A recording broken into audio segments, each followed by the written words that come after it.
You are welcome to Giatise. Obogia, tell Obogia. Brother, what you will?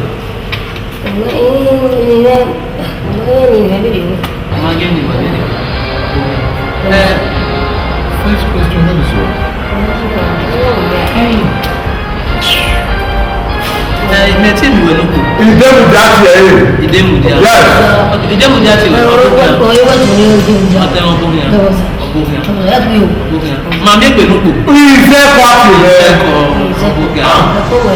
You are welcome to Giatise. Dickson, Osazee. So you have 5 questions to win $50,000. Yes, to win $50,000. It's my money.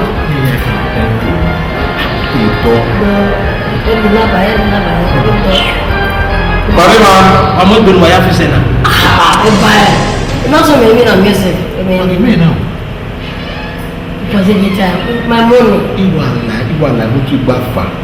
Iya mwe colleague ni na ate. Then you are telling me with my money. Go with me. What is in my body? I must go. No go show me better when I measure when show me. Africa. Are we ready to go? Where is it book me? For the bonus. Ready now. Question number 1. Which of the following ingredients is most important in the preparation of obosu? A. Bitter leaf. B. Osazee. C. Igie. D. Ikan. No, come on. Why have I not done? What for? Who may have any time? I'll be a husband. You might not stand the one who are there. The mother son, but I got to go to the Yeah, sir. Which of the following ingredients is most important in the preparation of obosu? A. Bitter leaf. B. Osazee. C. Igie. D. Ikan.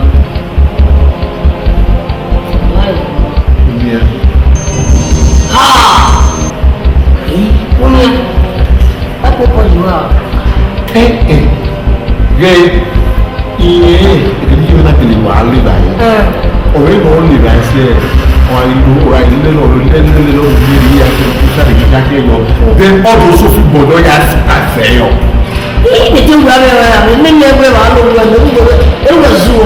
Or any given let's say, or you wait on my brother to see guy. Or you know, we saw the ball over there.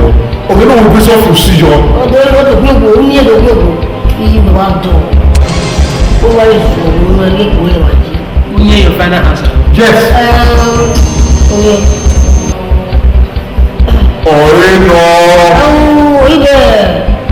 Oh, You will repeat it. Which of the following ingredients is most important in the preparation of obosu? A. Bitter leaf. B. Osazee. C. Igie. D. Ikan. Come here, no, yes. Well, we are already. That's what you got on you.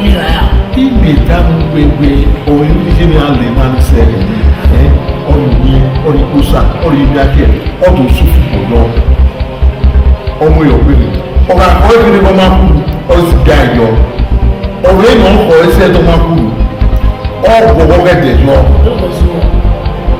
He makes you see your or walk it.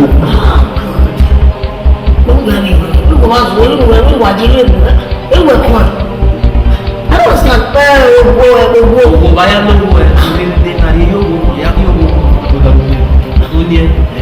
your final answer. Oh, he can't know. Your final answer. He can't know. He can't wait a day. He I will be going to Africa. Oh, but you're telling you go on my money. I don't follow one out. He count your final answer. He can't. Final. He count. You are correct. You want $10,000. You are correct. My money. You are correct. You got that here. He count. I have so. Next question.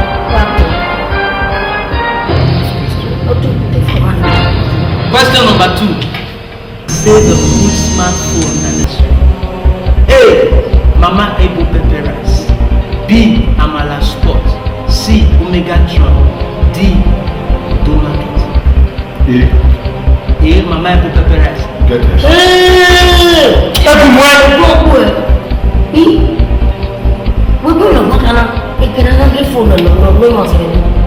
Wow, I can't get the phone with your phone. Go to Mama Ebo pepper rice. Blackberry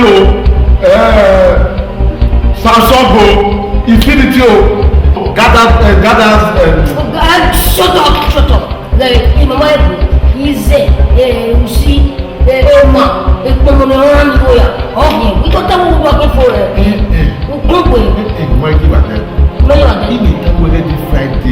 Every Friday, my wife was back here.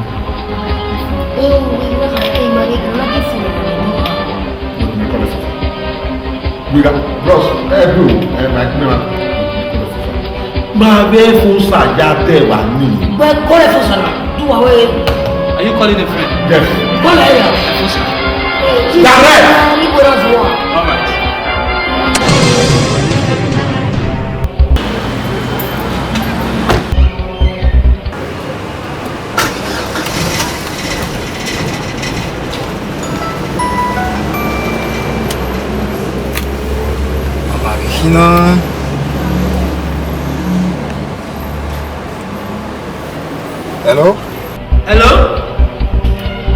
Hello, is that Efosa? Hello, who's this? Anna. Efosa, you're speaking with Dickson Osazee of Giatise. Hey, Dickson. This is Giatise. Yes. Your friend Eweka is on the Osazee. Okay, Zeko no Mweko. Yes, it's my friend. Yes, your friend Eweka is on the Osazee right now. Yes. He needs you to answer this question to win $50,000. 50,000. Bẹ́ẹ̀ni I will forgive us one. Efosa. Dike, my wife was Friday last week. Hey, Mama Ebo pepper rice. Siloko. Just around the party, I want to hear screen. I want to. Dike, Nana came for you, ma. Okay, wait till Siloko road you. It is roundabout. Making an appear screen. When you are Igie, can you phone? But you can't really sit no. You don't David, you are married receipt, man. Boy, you are really sitting no one. Where's the city? Zeko, what was the wedding? It's not what we went back. It's not what we went back to where. So, remember, you give for it though. What did you? Me man no pe ti me tabu pe. Wo na ile wa won sa. Wa kan ke kana different the work no ke. Ni tama wo. Wo was not say the rigo. Ula go dey control. O me ka to na ke phone mo se do.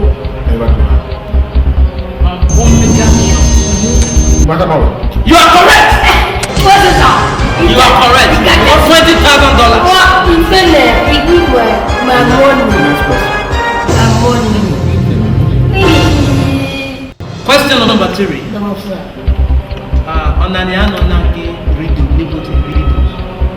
So, in Benin format, when I say Guido, wow, I understand. So, it's a riddle. So, you have a Guido, wow, Oh, hello, Abiano. hello. Alright. Guido. Hello. Hello. Hello. Guido. Hello. Hello. Hello. A format of a do, a riddle. Why will it be done? Yeah, we Guido. Hello. Hello. Hello. Hello. Hello. Hello. Okay. Why will it be done? Guido. Hello. Bina pere. Gbina pere.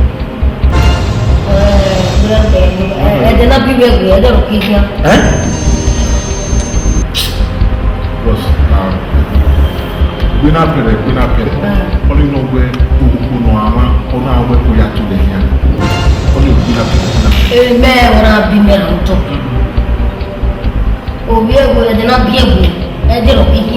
Yes, na biegu ya fe de rokia. Ade gu ma bu ke ya fe de ya kia. Now, ẹ̀ẹ́dẹ̀ náà bẹ́ẹ̀ wọ́n kékeré okùn náà wọ́n náà wọ́n kó ya tó lẹ́yìn ya ọ̀nà yà gbé òkú yàrá yìí ọ̀nà yà gbéra pẹ̀rẹ̀ gbéra pẹ̀rẹ̀. Is that your final answer? gbéra pẹ̀rẹ̀ okùn náà àmà yàrá ìwé kó lẹ̀ ọ̀ yà gbé òkú yàrá yìí ọ̀nà yà gbéra pẹ̀rẹ̀. ẹ̀jẹ̀ náà bí òkè ẹ̀jẹ̀ òkè kí ọ̀ ẹ̀ Remember, you still have the lifeline. You still have lifeline. You can make a call. Call when you go 1 hour, give me confused. Rosa akọ̀ọ̀dọ̀ ime ta gbẹgbẹ okuru yàrá ìwé kó nà ọ̀nà yà gbé òkú yàrá yìí ọ̀nà yà gbéra pẹ̀rẹ̀ gbéra pẹ̀rẹ̀ kọ́. ime ya bu ka na mekwe àwọn buwegbe ẹ̀rọ gbogbo àwọn kẹ̀kẹ́sẹ̀ yẹ ọwọ́ sùn akẹ́dẹ́ rẹ̀ ọ̀sùn àwọn ọmọ ìwòta wọ́. ibẹ̀ yìí ta gbẹgbẹ ẹ̀ẹ́wẹ̀ náà bí ẹ̀rù mọ́ ẹ̀yà fẹ́ ọ̀ọ́kìyàn gẹ́gẹ́. ẹ̀wọ̀n náà bí ẹ̀ ń wọ́ pa ẹ̀gbọ́n àwọn akẹ́gbẹ́ kí ó dún rẹ̀. Your final answer. Your final answer. Gbéná pẹ̀rẹ̀. ẹ̀jẹ̀ náà bí wegbe ẹ̀jẹ̀ òkè kí ọ̀. Agba púpọ̀ ètò náà bí wọ́n ti ẹ̀jẹ̀ ọ̀dà tí èsì mẹ́lẹ̀kẹ́ ìwà ọ̀hún ni gẹ́ gbéná pẹ̀rẹ̀ ọ̀yẹ́ okòlò àmà yàrá ní ìwé kúbi ọ̀yà àròkẹ́ yàrá yìí ọ̀yà tẹ̀ gbéná pẹ̀rẹ̀. ìyàwó rẹ̀ wẹ̀ náà ọ̀tẹ̀ ṣe mẹ́ gbéná símẹ́lẹ̀kẹ́ gbéná pẹ̀lẹ́ ẹ̀jẹ̀ náà bí wegbe ọ̀kì jẹ̀ tọ́kì gbọ́dọ̀ ẹ̀ẹ́dẹ̀ náà tó wéwé yá ṣe ẹ̀ẹ́dẹ̀ lọ yá ẹ̀ẹ́dẹ̀ náà bí ẹ̀rù máa ké fún ìlú kọ́ bá yá sí wọ́n ṣe. ìṣèwọ́ ẹ̀ gbọ́ pé mọ̀ ẹ́ kátàsí ká wọlé ká wọlé gbọ́. bros gbéná pẹ̀lẹ́ gbogbo náà gbẹ̀rù ìwé kò náà ọ̀nà yà bí ẹ̀mí ti àlẹ́. Your final answer. ẹ̀ẹ́dà. Final answer. àwọn wọ̀ ọ̀rẹ́. ọmọ àbújá ọ̀rẹ́kọ̀rọ̀ sọ. tí o ṣe wẹ̀ náà. Don't know what it. sísàrọ̀.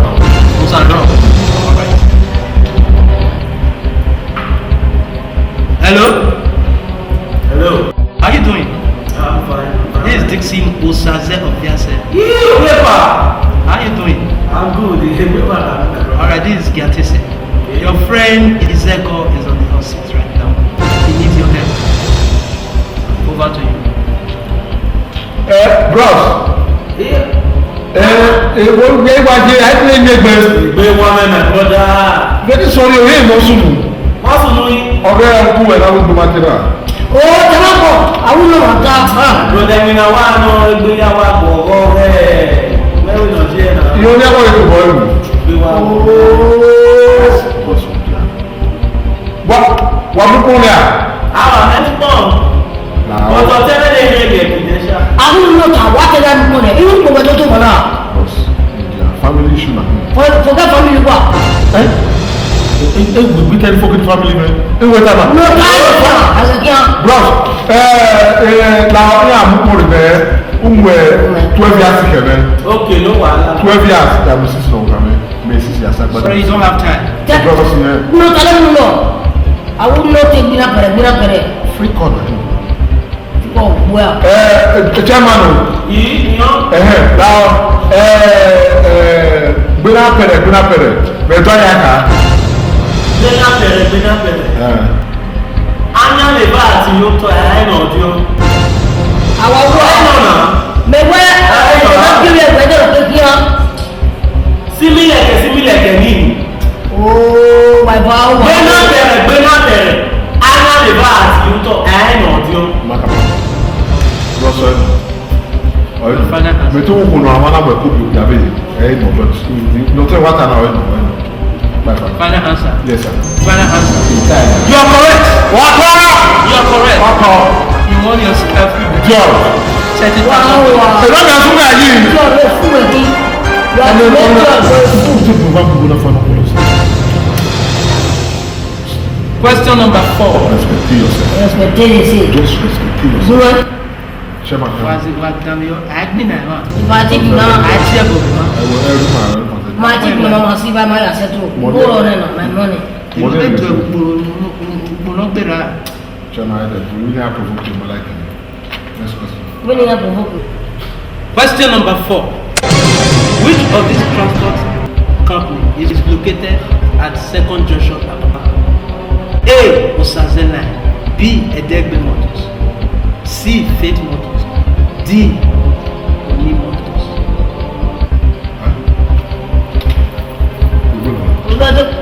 You're good, man. No. Which of these transport line is located at second junction Apapa? A. Osazee line. B. Edegbe Motors. C. Faith Motors. D. Oni Motors. Edegbe line. Àwọn àbọ̀ yẹn gẹ́gẹ́ mi yá yọ níta yá yọ gbòòrò mo wá tó yẹ ìsẹ́kùn ṣoṣo wa wọ́n ti fake motors dáwà mọ́ gbogbo. Bros, wà á gbọ́ mọ́tò láàrin ọ̀nìjà kú yà láì bọ́sítà. Ìmì ìdáhùn pẹpẹ ìfẹ́ mọ́tò ìlú ìbànú ẹ̀rí sẹ́kọ̀ọ́ jọ̀ṣọ́. Plus wọ́n kò tó ẹgbẹ́ náà yìí yẹn lọ tó rẹ̀. Chief, ìyá rẹ̀ mọ́tò gbogbo àìdẹ́gbẹ́ mọ́tò ọgbà rẹ̀ fàǹtì ìyá ẹ̀ bá ń gbà fìyàwó tàwọn sùn bá wa. Wọ́n kò tá wọ́n gbé ìyá wọn ìyá rẹ̀ yìí wọ́n gbẹ̀rẹ̀ gẹ́gẹ́ ń yẹ tó sà. Bros, mákìtà ẹgbẹ́ oṣooṣù náà sún yà á tọrọ ìdẹ́ni tó kú sẹ́kọ̀ọ́ yìí wọ́n kò fi ìfẹ́ mọ́tò kẹ́mi. Ìkíni wọ́n fẹ́ wọ́n ẹni bí ọmọ ẹ̀sẹ̀. Ọ̀rọ̀ kí fake motors wà ní Joshua gbẹgbẹgbẹgbẹ àkọ́kọ́ fún Joshua wà ní bí second. Pé kọ́ńtrátọ̀ wí sẹ́kọ̀ọ́ náà tí mo mú ẹ̀. Ọgbà owó mú ẹ̀. Ìmì yìí tá gbẹgbẹ ìkíni wọ́n fi àwọn one leg one foot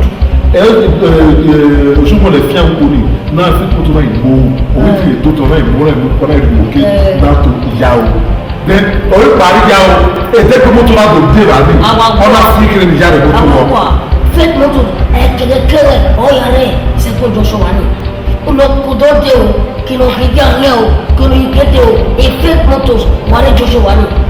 Ìyá rẹ̀ orí wà wà á wúyẹ kéde lọ́jọ́. Bros, Edegbe line. Edegbe line is the final answer. Fake motors ní second Joshua wà tó kọ́kọ́.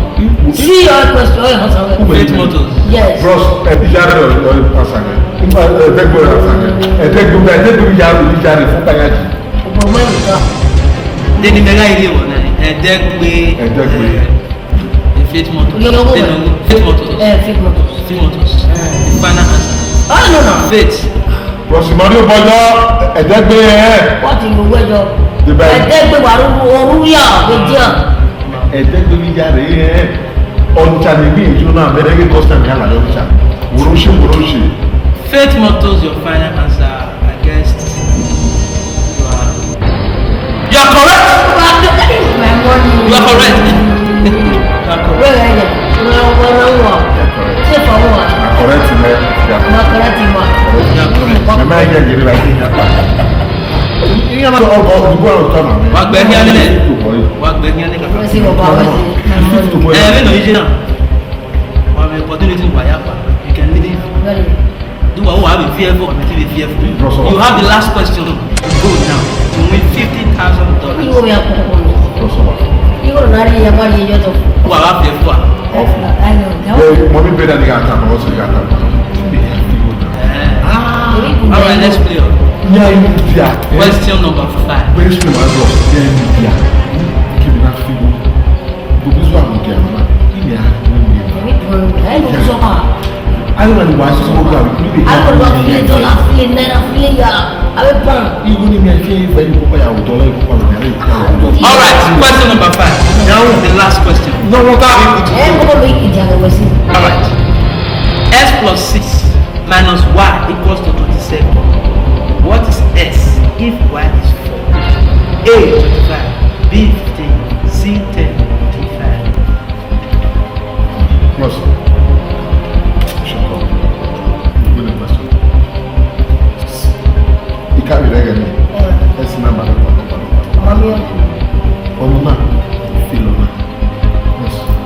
I repeat the question. No man.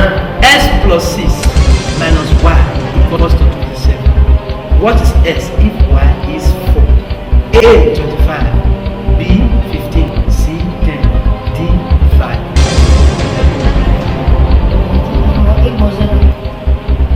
Plus everybody go. Very simple. Everybody go around.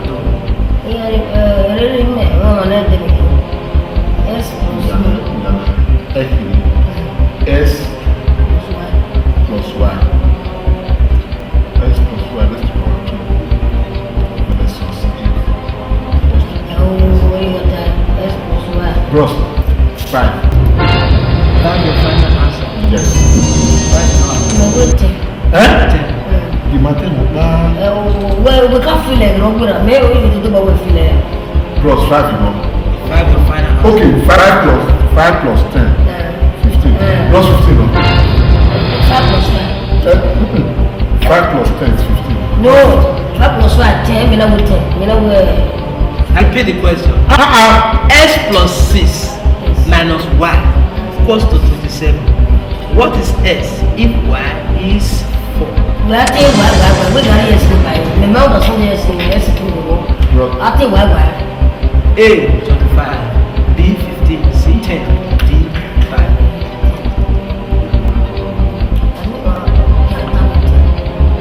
Bros, the time I call one of you.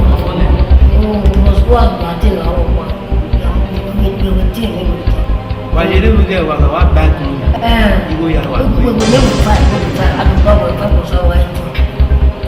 Can I bros, no come now. S. Y.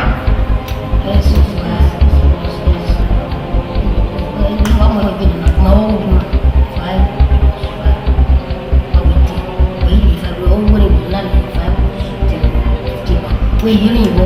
What will you find plus 5? Plus Y, I will 10. Bros, 10. 10 is the final answer.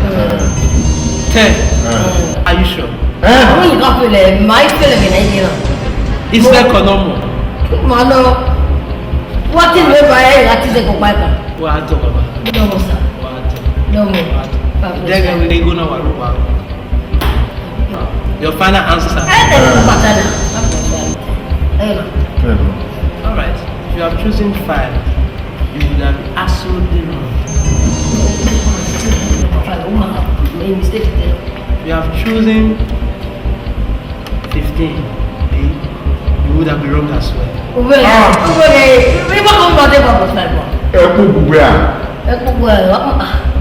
You choose C, 10. You are wrong. You are wrong. Thank you, gentlemen. Thank you very much. Thanks for participating. This is Giatise. You're welcome. People have been in America. My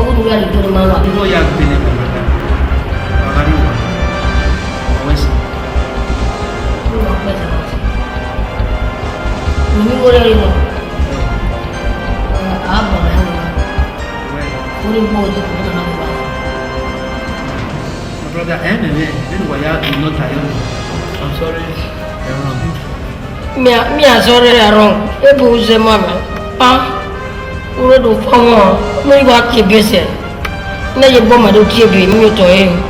I'm wrong. Bros, now we Look at the matter. Bobori very one of my ropa. What keep it.